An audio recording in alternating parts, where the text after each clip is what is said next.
Bookies New and Used Books is a supporter of WXAV 88.3 FM and WXAV.com. Located at 10324 Southwestern Avenue in Chicago, Bookies offers a selection of new and used books with orders available for books not currently in stock. For more information, visit their website at bookiesbookstores.com. Support for WXAV 88.3 is being provided by Northwest Community Credit Union, located on campus inside the Graham School of Management. The credit union provides its members with a variety of financial products and services to help them achieve their financial goals. Members can access services and bank on NWCCU's mobile app. For more information, visit their website at nwccu.com or call them at 1-800-2BELONG. This is a WXAV 773 Sounds podcast, introducing you to the best local bands in the Chicagoland area. Hi, this is Peter Kreten from 773 Sounds here on the WXAV 88.3 FM Chicago, your escape from ordinary radio. And I'm really excited for this week's featured artist of the week.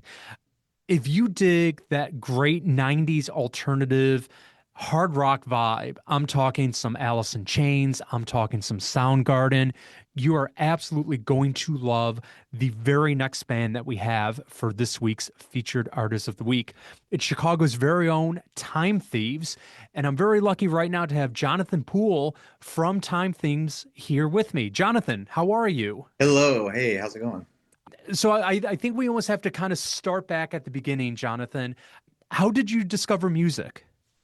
Oh gosh. Well, all of us come from pretty diverse punk backgrounds, so I would say, we probably have a cumulative 50 years of band experience between all of us. So we all came up being in DIY punk bands in and around Chicago, and I'm in Texas and stuff too. So I don't know how I discovered it, but we've all been doing it basically since we were kids. So yeah, I would say that mainly just DIY punk is what most of us got into this particular band from. Oh, that's awesome. So can you kind of talk about a little bit how Time Thieves came together?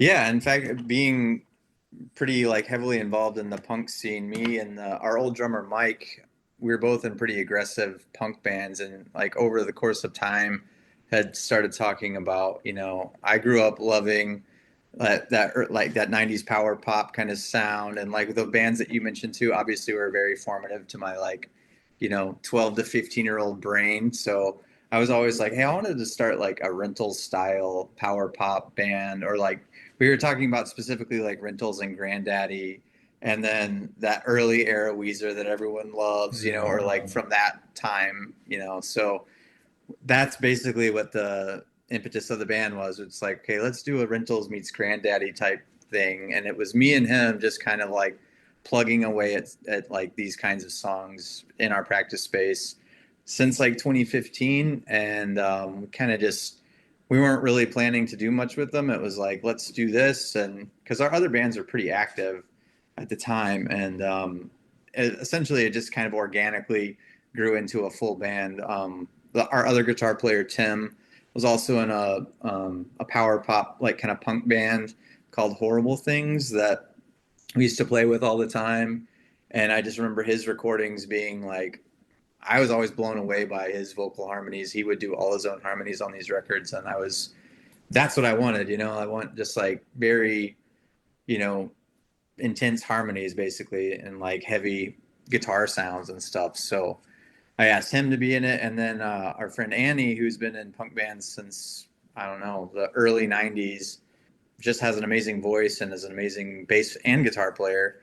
And I remember she posted something about liking this Soul Asylum record or something, and that was the thing that gave me the courage to be hey, do you want to be in this kind of band? Because I don't know, all of us kind of were not known for anything but pretty heavy punk stuff. Mm-hmm. So it was definitely a step out of our own comfort zones to be can we sing quietly and display our voices in a way that isn't pure screaming, and we have to actually listen to ourselves and focus more on that, And so we basically wrote the songs in a way that was let's write them so they're easy to play so we can focus on the singing live, so that's basically where that's how we all kind of came together to get this particular project going.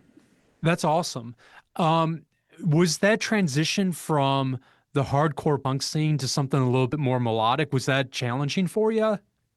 For me personally, it was, but I think that and I say this kind of often, but like when I look at my own personal trajectory over all the bands I've been in, it was always this. Like basically, like these songs are 4-chord, simple songs with a verse, a verse, a chorus, an interlude, and another chorus. Like that's pretty much what those songs are. They're basic songs. When I look at my old records on my old bands, I was doing the same thing, just in a much more aggressive, faster way. And I always told, like, because my parents love this band, they love Time Thieves, and it's great because it's like I finally made, something that my parents liked, which is hard to do.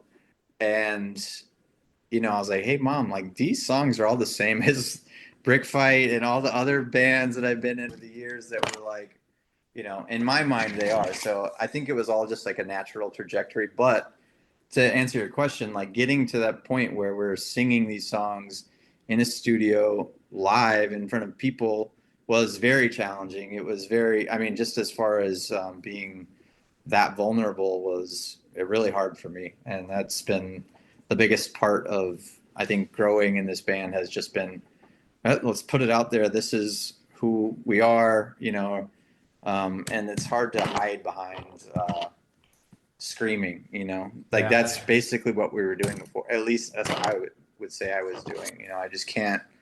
I have to be a little bit more honest and like a little bit more vulnerable. But yeah, I mean that's hard. I think it's hard for anybody. Yeah, no, it definitely is. And I think you can really hear that vulnerability on the new record. It just came out a few weeks ago. It's called If You Survive. And it is so fantastic. You guys do this great job of capturing that 90s alternative hard rock vibe, having the melody, but you still have that punk spirit with the tracks and everything. Yeah, thank you. How did you approach this record? Because you released a record back in, I think it was 2020 called Space. How have you seen kind of the band grow from that first album to your most recent record? So over that, obviously that first record came out during COVID, and we were just like, let's put this record out, even though we didn't really know what was happening. And all that time since then, we've been working on this new material. And for me, I think getting these songs out was more important than making a record per se. And so we started, kicking around all these ideas for these different songs. Me and Tim both. Tim wrote a lot of the songs on this new record. So we basically I was kind of in the position of, especially with everyone streaming and everyone's in a million bands, and, every day you look at the internet, there's 50,000 new songs to listen to. And I just wanted to get them out into the world. So we had considered to just put a single out every 6 weeks, or just kind of like continually put songs out. But as these songs took shape, they ended up, kind of fitting into like little chunks. So the first EP came out in May of this last year. That was called Come Home, which was kind of like a summery kind of thing, at least in my mind. It was like a spring. It was like a little bit lighter. And then we had planned for this If You Survive EP to come out in the fall, which is, obviously even by the title alone, you can kind of tell it's a little bit darker. So that was kind of the plan. And then after that all came together, we realized that all those 10 songs together really have a pretty good arc as an LP. So what we ended up doing is pressing both EPs as an LP, like side A is Come Home and side B is If You Survive. And now it just kind of has a life of its own as like a whole piece. And we didn't really intend to do that, but for me, it kind of helped out because I feel like we were able to kind of put songs out continually through the year, and then, have a final product at the end of all of that whole arc, which is, what we have now with this LP. So we haven't released it yet, but next year, early next year rolls around, we plan to like fully release it. So Fabulous. It's one of those like happy accidents that you didn't plan for it to go this way, but it just very organically happened and it was like it was meant to be. yeah, and it's nice to have like a thing, you know. Mhm. It's obviously it's hard and expensive to put out a record, and there's all sorts of things that go along with that. But it personally, for me, to have like a thing that we can be like, this is a mark in time. This is what we did in 2025. It feels nice to be able to give someone that and be like, here's this part of our, history as a band, and now we've moved on to something else, Yeah, no, absolutely. Now, I'm kind of curious how you approach your songwriting. Do you usually start with lyrics or do you start with melody? It's usually melody. In fact, the unseen fifth member of this band is named Scott Witt, and he lives in Portland. He's one of my best friends. He was the best man in my recent wedding. And this guy is just like what I consider like a genius songwriter. And he has 300 or 400 songs just sitting around that he's been in band, Wow. but he's never like, he's not a performer. So he hasn't been in like lots of bands that go out and tour and stuff. So he's a person that, I'll write these riffs, I'll write full songs and, start trying to put stuff over them and send them off to him and just get some ideas for vocal melodies because he's just like a melody genius, this guy. He'll send me back some ideas for melodies, and then like for instance, this whole LP was kind of like it all started as like I want to do a concept album and like let's do a dystopian concept album. Like that's always where my mind goes. So, I had tons of lyrics and like scrawlings of things that I wanted to write about in that mindset. And so my personal problem with writing lyrics and melodies and all that kind of stuff is I just try to cram too much in, and what he's really good at is kind of letting melodies breathe, and getting that perspective from him is really helpful for me to be like, okay, I've got this 23 word sentence. Can I pare it down to 4 words to fit these four, syllable line that he's, put down? Because often he'll just say la la la la, or just kind of like fill in words that sound good to him that don't necessarily make any sense, but just like phonetically sound good. And so a lot of times I can just like, I'll take what he has and fill in my words with what he does. So that's really the most helpful thing for my own personal songwriting. Tim, the other guitar player, will come in with complete songs that we basically will demo, and some of the melodies of his we will keep, and some will rearrange to fit the vibe of Time Thieves, which whatever it is, like we've got this thing that we're like, okay, well, this is kind of like a power pop, and we want to stay away from sounding too, punk or Mhm. pop punk or whatever the subgenre is, that sometimes it just leans a certain way that we don't like. And so like most of these songs got demoed 3 or 4 times before we finally like tracked them all. Oh, interesting. I'm here with Jonathan Poole from Time Thieves here on 773 Sounds. Now, Jonathan, if people want to go and check you guys out on social media, where can they find you? At Time Thieves Chicago on Instagram. That's the main one. And then we've got a website that's timethieves.org. And well, I think there's timethieveschicagobandcamp.com. Those are the main ones. Mainly Instagram and just our own website, which is like we're trying to book, or we're booking right now, our release show for our LP. The LP is up for sale now. People can buy it. And then we're going to have the official release show early next year in February, I believe. So be sure to check out their website for more information on that. It is timethieves.org. Now, to kind of get back to the album, for me, one of the standout tracks is Stare at the Sun. I absolutely love that track. Can you walk me through the process of how you guys kind of wrote that song?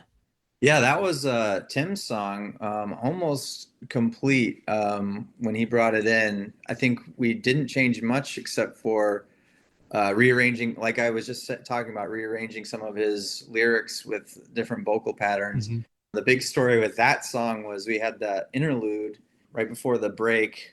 and I had it in my mind that I really wanted to do a whistling part Mhm. over this interlude. And essentially, how we record is like I record everything. We have a practice space, so we'll go in and track drums and all the loud stuff live in our room.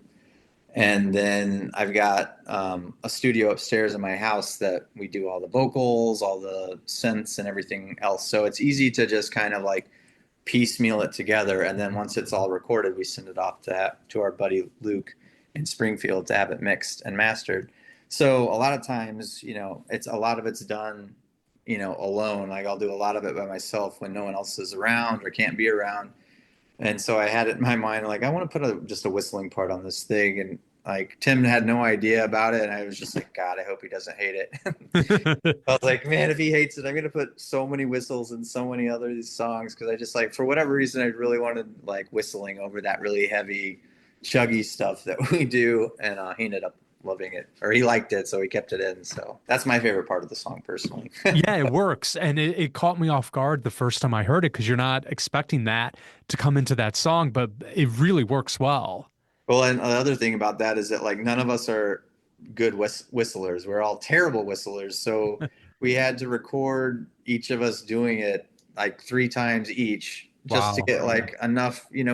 Some send off 9 whistle tracks in a zip file to our mixing guy and be like, here they are. Like, please, I remember saying like, please make it sound like, like a scout troop on a hike in the woods. That's what I'm going for.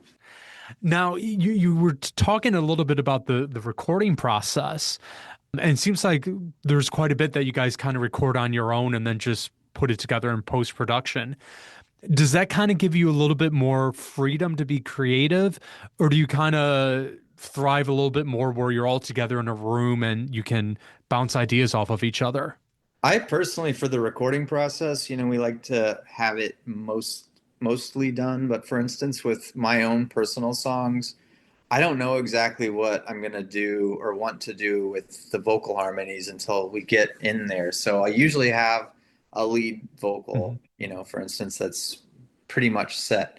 I like to be able to be by myself in that process because I am kind of a perfectionist and I will spend hours on one line. And I hate when other people are there because I feel like they're just waiting on me and I don't want to do that. So usually what I try to do is get a basic outline of how I think it should sound. And then I'll record their vocal parts like as scratch tracks and be like, here's what I think, feel free to change or blah, blah, blah. And so usually by the time they come in to record, they have a general idea of where everything is going to sit. And then that's when the really magical part I think of the collaboration happens because I'm always like, listen, if you want to change something, please do because Mhm. I don't want this to be just my thing, and I don't think I have all the answers, and I know I'm not the best songwriter in this Mhm. band. Often when they get in there, we'll change things, and that's fun because it's like I don't have a preset notion of how it has to sound at all anytime. And if I do, I'm like, I don't want to change that. Yeah. There's some things that I'm like, this is the one thing that I don't want to change, but I think for them it's also helpful because I'm not demanding, but I'm like it's hard to record vocals particularly. So Yeah. we have to really kind of peg it down because we don't use auto tune. Mhm. We're trying as much as we can to be as like organic as possible. And it comes through some of the stuff sounds like it's auto tuned because we plugged away at it so much, but Yeah. it's not for the most part. I think there might be a few little things here and there that will never get fixed. But yeah, I think that's kind of basically just long story short, when we can get in there and all be together, it's really collaborative. Yeah. But I think that's the kind of also the beauty of rock and roll is you get those little organic imperfections that just add that extra layer Yeah, to a track and everything. I definitely don't want it to be perfect. I don't Yeah. need it to be perfect. We do our best to like record as much as we can and basically wad it all up into a ball and hand it to our engineer and be like, please make this sound good. Yeah. And he's great. His name's Luke McNeil. He's in a band called The Copyrights Hospital Job, and he does all his own recording for those two bands. And obviously, if you've ever heard either of those bands, the production's phenomenal. And so Tim, the other guitar player, was in Hospital Job for a long time.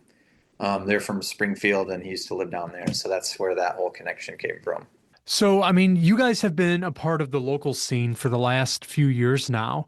Can you kind of give me a state of what you think the local scene's like right now? Yeah, I mean, it's for us, it's kind of the same because we're all in kind of punk bands that have been playing around for years. Like I said, the drummer Mustafa is in a band called the Brokedowns. Hmm. They just put out a record this last Friday and just had their release show on Friday at the Burlington.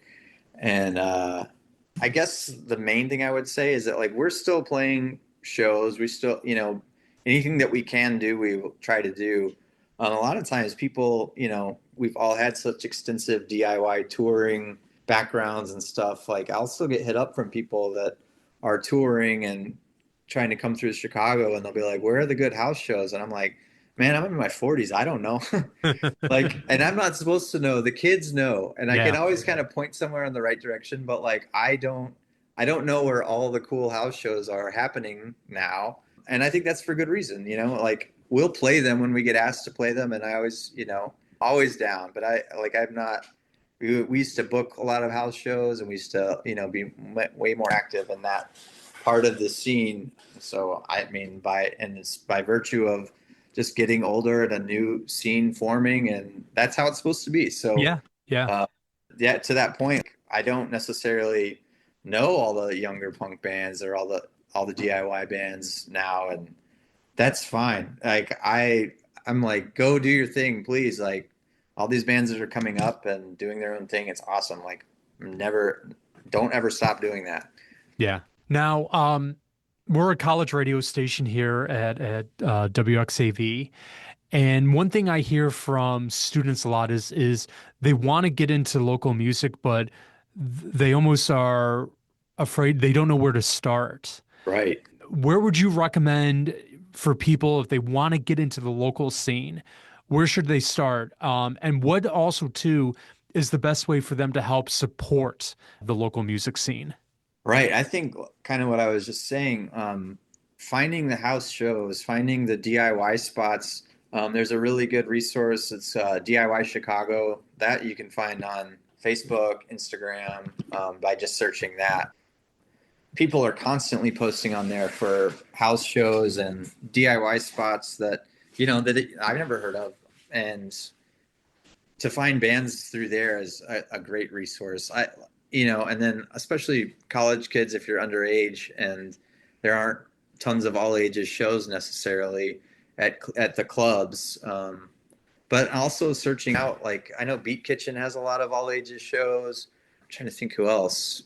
I don't know. Personally, for me, before I was 21, I was at every house show I could find. And then some bands you're going to like, some bands you're not going to like. But the great thing about the DIY scene is it's very eclectic and usually very open and welcoming to all sorts of genres. So you never know what you're going to get necessarily when you go to one of these shows. So that's my advice. Look up the DIY scene, look up the DIY bands, and those will always point you and push you towards other stuff. Like that's kind of what happens with DIY bands. Like our band specifically, we play more club shows now and play larger venue shows now. We don't get asked to play every basement show, although we are playing one next month in Bridgeport with Nice. a band called No Men. They're from Chicago. A band called Dauber. They're from friends from New Jersey that have been in a bunch of bands over the years, and another band called Scuff. And I don't know where the address of that house is right now, but it's one of those like DIY spots that if you know where it is or can ask somebody, they'll tell you where it is. And that's what I would recommend to do. Anyone that doesn't know, just go and get out of your comfort zone and have a good time. You absolutely will. And you just brought up my final question. If people want to go and check out Time Thieves, do you have any upcoming shows for them to where they can go see you? Yeah, so that show that I just mentioned is December 21st, and I cannot remember the name of the venue. If you DM us on Instagram or email us, that's timethieveschecago@gmail.com. or you can contact us through timethieves.org. I can give you the address once I get it. Nice. That's our next show. That's December 21st. After that, we'll be doing our LP release show in January, late January or early February. Date and venue all to be announced soon on that. Great. So be sure to follow them.